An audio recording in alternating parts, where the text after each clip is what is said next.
Ciudad de México, 18 de enero de 2026, en una de las noches más tensas que ha vivido la capital mexicana en los últimos años, un convoy de más de 40 vehículos blindados, cargados con alrededor de 60 sicarios fuertemente armados, se presentó en las inmediaciones de la mansión del secretario de Seguridad Ciudadana Federal, Omar García Harfuch, ubicada en el exclusivo barrio de Lomas de Chapultepec.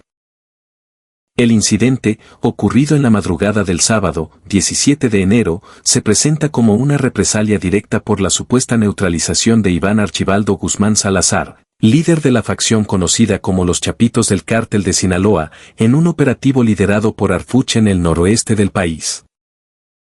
Aunque los atacantes no lograron ingresar a la propiedad, el acto de intimidación incluyó disparos al aire, despliegue de armamento pesado y mensajes amenazantes, marcando un nuevo capítulo en la guerra entre las fuerzas del orden y el crimen organizado. El contexto, la muerte de Iván Archibaldo y la escalada de tensiones. Para entender la magnitud de este evento, es necesario retroceder al operativo que desencadenó todo. Según fuentes cercanas a la Secretaría de Seguridad y Protección Ciudadana, SSPC, Harfuch, conocido por su mano dura contra el narcotráfico, coordinó una acción quirúrgica en algún punto remoto del noroeste mexicano, posiblemente en Sinaloa o Durango, donde Iván Archibaldo Guzmán, hijo del legendario Joaquín El Chapo Guzmán, fue abatido. Iván, de 42 años en el momento de su muerte, era considerado el heredero principal del imperio criminal fundado por su padre, quien cumple cadena perpetua en una prisión de máxima seguridad en Estados Unidos desde 2019. La noticia de la muerte de Iván se filtró rápidamente a través de canales cifrados del narcotráfico, generando un silencio inicial de aproximadamente 3 horas, seguido de una oleada de furia. Órdenes urgentes circularon entre los leales a los Chapitos, convocando a un contingente de sicarios experimentados. Iván Archibaldo no era solo un líder operativo, representaba la continuidad de una dinastía que ha controlado rutas de tráfico de drogas, lavado de dinero y operaciones transnacionales por décadas.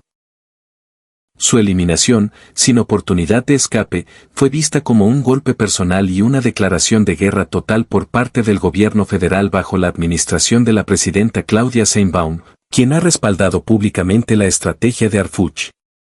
Harfuch, de 43 años, no es ajeno a las amenazas. En junio de 2020, cuando era secretario de Seguridad Ciudadana de la Ciudad de México, sobrevivió a un atentado perpetrado por el Cártel Jalisco Nueva Generación, CJNG, donde más de 20 sicarios dispararon 414 balas contra su convoy en Paseo de la Reforma. Ese ataque dejó 3 muertos, incluyendo 2 escoltas y una transeúnte inocente, y resultó en la detención de 25 implicados, entre ellos José Armando Briceño El Vaca, jefe de sicarios del CJNG. Harfuch, herido por 3 balas, atribuyó el atentado al CJNG y prometió no dar tregua. Desde entonces, su figura ha crecido como un símbolo de la lucha antinarco, pero también como un objetivo prioritario para los cárteles. La preparación del convoy, una operación meticulosa. El convoy se formó en las afueras de Culiacán, Sinaloa, bastión histórico del Cártel de Sinaloa. Compuesto por más de 40 vehículos, incluyendo pickups modificadas con blindaje artesanal, camionetas Suburban con vidrios a prueba de balas y trocas equipadas con torretas para armas de alto calibre, el grupo transportaba entre 3 y 5 hombres por unidad. Los sicarios, muchos de ellos veteranos de enfrentamientos previos con fuerzas federales, iban equipados con un arsenal impresionante, rifles AR-15 y AK-47, al menos 3 fusiles Barrett calibre 50, capaces de perforar blindaje militar a distancias superiores a 1 kilómetro, granadas de fragmentación, chalecos tácticos con placas cerámicas y drones comerciales modificados para vigilancia nocturna y reconocimiento en tiempo real. El viaje hacia la Ciudad de México fue una odisea de evasión. Utilizando carreteras secundarias para evitar retenes militares y policíacos, el convoy cambió de ruta cada 200 kilómetros aproximadamente. En el trayecto, hicieron paradas en casas de seguridad en estados como Durango, Zacatecas y Querétaro, donde reclutaron refuerzos adicionales y recargaron suministros. Fuentes anónimas del narcotráfico sugieren que la operación fue coordinada por un lugarteniente cercano a Iván, posiblemente su hermano Alfredo Guzmán o un operador clave como el Niní, aunque este último fue capturado en 2023. El objetivo no era solo intimidar, sino enviar un mensaje claro: los chapitos no perdonan. El asalto a la mansión, intimidación y enfrentamiento. La mansión de Arfuch en Lomas de Chapultepec es un fortín. Con muros de 3 metros de altura, cámaras de seguridad privadas, sensores de movimiento y sistemas de detección térmica, la propiedad está protegida por un perímetro de escoltas federales las 24 horas. Estos incluyen elementos de élite como el Grupo Aeromóvil de Fuerzas Especiales, GAFE, unidades especiales de la Marina y la Guardia Nacional. A pesar de esto, el convoy llegó a las 3:47 de la mañana, bloqueando la calle principal en menos de 3 minutos y creando un cerco improvisado. Los sicarios descendieron de los vehículos con precisión militar, utilizando las pick-ups como escudos y subiéndose a las torretas para apuntar directamente hacia la residencia. Gritando insultos amplificados por megáfonos: Arfuch, pagarás por Iván, esto es por el jefe, salo entramos, iniciaron ráfagas de disparos al aire y contra los muros exteriores y cámaras de vigilancia. El olor a pólvora invadió el aire, y casquillos calibre 7.62 y .50 cayeron al pavimento como lluvia. Drones fueron lanzados para monitorear movimientos dentro de la propiedad, mientras que otros sicarios colgaron narcomantas en postes y vehículos abandonados. Por la muerte de Iván Archibaldo, Arfuch, tu familia paga lo que tú hiciste. Firmado, tus deudores. Aunque los atacantes no lograron penetrar la mansión, detenidos por el fuego de respuesta de los escoltas, el acto fue una clara violación de la zona de seguridad. Vecinos reportaron pánico generalizado, con alarmas activadas y llamadas al 911 inundando las líneas. La policía local recibió órdenes estrictas de no intervenir hasta la llegada de refuerzos federales, para evitar un baño de sangre innecesario. La respuesta de Arfuch: protocolo VIP y movilización federal. Dentro de la mansión, Arfuch no fue tomado por sorpresa. Anticipando represalias tras la muerte de Iván, se refugió en un cuarto blindado en el sótano, equipado con monitores de vigilancia, comunicaciones encriptadas y líneas directas a altos mandos. Activó inmediatamente el protocolo VIP, contactando al comandante de la Guardia Nacional en la CDMX, al almirante de la Marina y al secretario de la Defensa Nacional. En menos de 15 minutos, helicópteros Black Hawk y convoys de la Guardia Nacional se movilizaron hacia el sitio. Los escoltas respondieron con fuego controlado, posicionando francotiradores en el techo y reforzando el perímetro alrededor de la familia de Arfuch.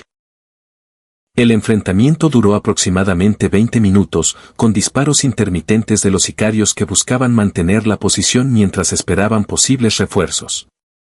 Finalmente, ante la llegada masiva de fuerzas federales, los atacantes comenzaron a retirarse, dejando atrás vehículos abandonados y narcomantas. Al menos 37 sicarios fueron detenidos en operativos posteriores, mientras que menos de 20 lograron escapar entre las sombras de las calles aledañas.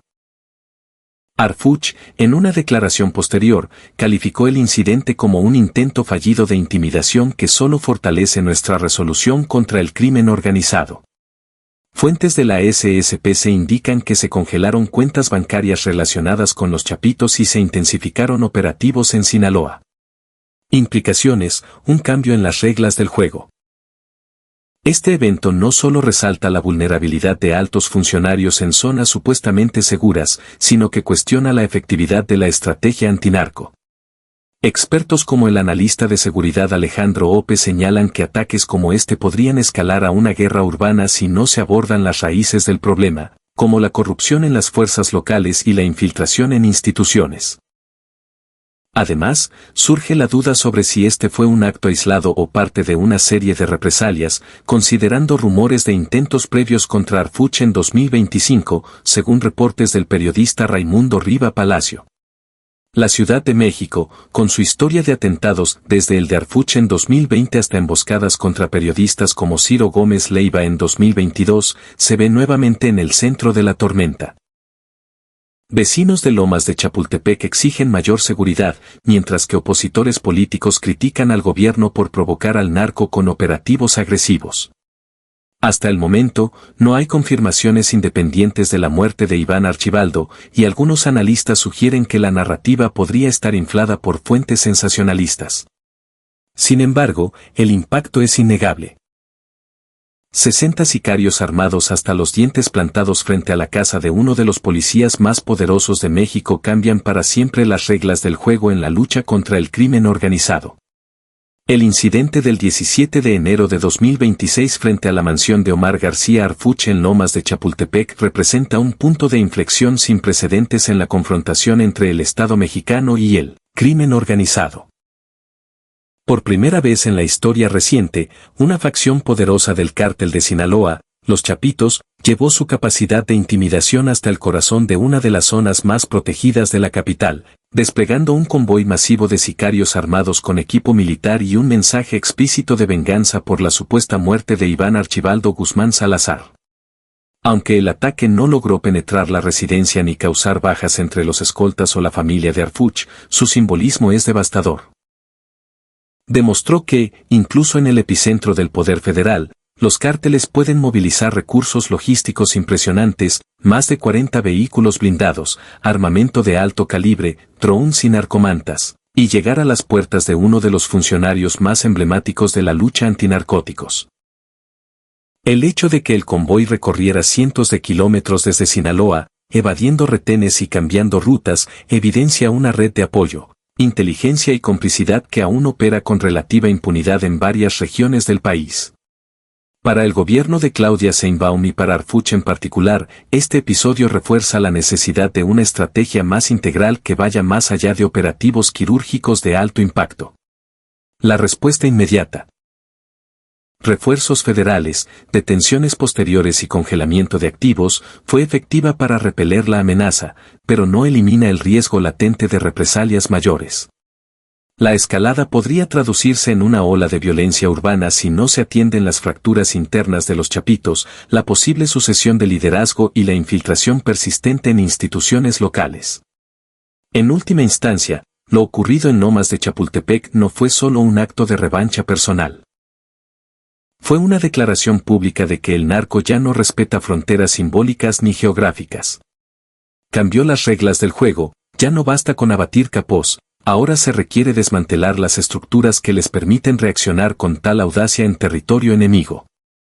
Mientras la confirmación oficial de la muerte de Iván Archibaldo siga pendiente y las investigaciones avancen, México enfrenta una realidad innegable.